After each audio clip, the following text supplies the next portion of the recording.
Hey, so here we are, 10 years in the business, man. You have a special menu set up for today. Tell us a little bit about it. Sure, absolutely. 10-year anniversary at Tria Rittenhouse Square.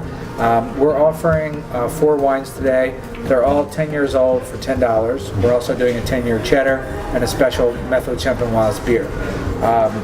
The first wine is from Lopez de Heredia, which is arguably the most traditional Rioja producer from Spain. Absolutely. And this is from their single vineyard Gravonia, which is similar to Graves in Bordeaux. It's 100% Viura, 4 years in oak.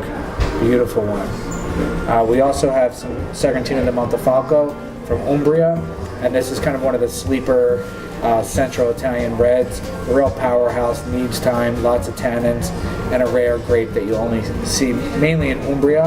We also have 2 sweeter style wines. We have 10-year-old Tawny. This is a special wine made by a wonderful husband and wife called Wine and Soul, and this was actually made for their 10-year anniversary, so we wanted to celebrate that at Tria.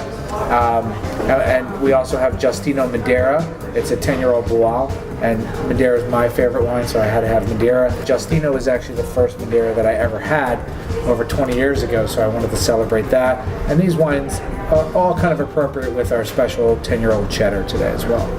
So you have 2 set up for us here today. We're going to try the Gravonia and we're going to try the Sagrantino. Absolutely. So we'll start with the white, I assume? Sure, the white, and again, it's rare for most guests that come in to have had a 10-year-old white wine, but the Gravonia is meant to actually age. It is, again, 4 years in oak before it's even bottled.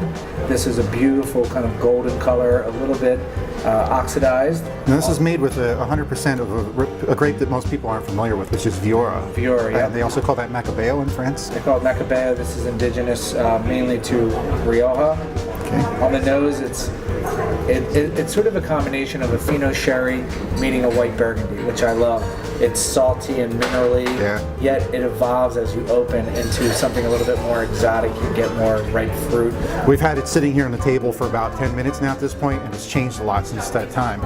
When you first poured it, it kind of did resemble a Fino sherry. It was like very dry smelling, a little salty, a little briny. Now it seems to be getting more of a fruity character to it. It actually needs air, it needs oxygen, some candied ginger, some spices. Lots of nuts there. That's fantastic. You know, it's absolutely beautiful, and this wine will just get better as the day goes on. And that's something I could easily see going with some kind of shellfish. Great with any kind of shellfish, great on its own, beautiful with cheese. It's really a food wine. It's amazing. That's wonderful. Thanks for sharing it. Sure. So let's move on to the Sagrantino. Sagrantino has a bit of a bricky rim to it, but nice and dark, kind of churrasquolo in the center. On the nose, I think you get the classic meaty, black cherry, leathery quality that I love in Central Italian wines.